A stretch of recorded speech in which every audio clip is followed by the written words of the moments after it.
Let me introduce you to a very brave woman whose heart is breaking at the moment, Ayelet Svatitzky. You have joined us from Israel. Yeah, I am. One of your brothers was killed on the 7th of October. Your mother, 79 years old, was taken hostage, finally, thankfully released after 49 days. The older of the two brothers is still being held by Hamas. Yeah. How are you coping? So yesterday was 100 days since October 7th. It's been 100 days of nightmare. We had a small break and relief when my mom was released after she was taken with my brother. But every day is just it's just constant fear for the lives of the hostages who are still remaining in Gaza, my brother Nadav included. It's just constant worry and constant anxiety for the well-being. We don't have any information as for their condition. Are they being fed? Are they getting medications? We just keep praying and hoping for negotiations to start over so we can see our loved ones home. Tell me about Nadav. What happened? On the morning of October 7th, my mum and Nadav live next door to each other. And so the Hamas terrorists first walked into my mum's house.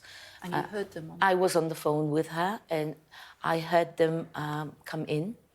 So I was just telling her to go into the safe room and to lock the door. There's no lock on the door? There is no lock on the door. I don't have a safe room, so I didn't know that. And it was really early in the morning. We didn't even know at that time that you need to...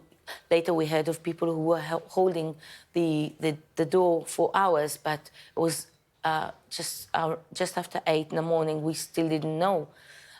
They walked into the house. I heard them over the phone as I was talking to my mum, so I hung up and immediately called Nadav, who's next door, to tell him to lock himself in.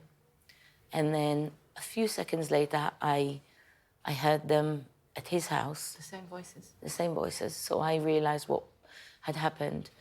And they took Nadav from his house to Mum's, and they took 2 pictures of Nadav and my mum and sitting in my mum's living room, and they sent them to me via WhatsApp, and underneath that it said in English, Hamas.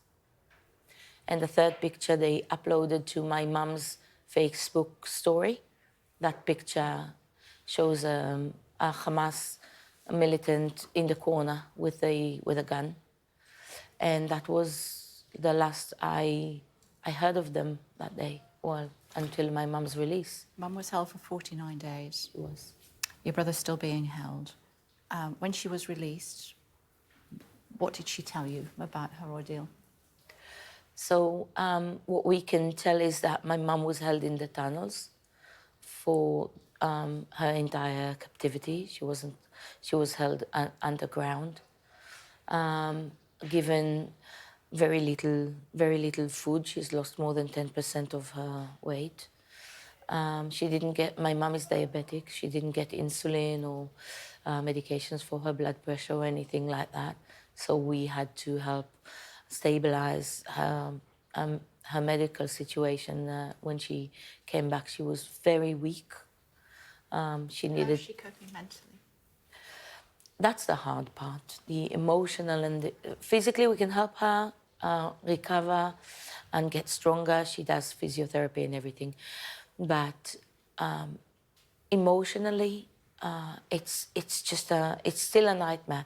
In many ways, she's still in the tunnels with my brother, because when we say the tunnels, for us, it's an image that we've built of stories that we heard, or from the hostages who've been released, or from before.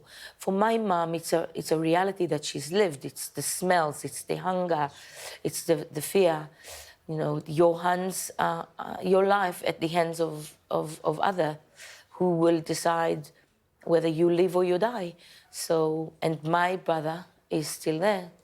Ayelet, we hope that you're reunited very soon. Thank you for taking the time. I'm sorry. Thank you that had so to go much through for this having again. me. Thank you. Please take care of yourself and your mum as well, of course. Thank you. Thank you so much. Thanks a lot.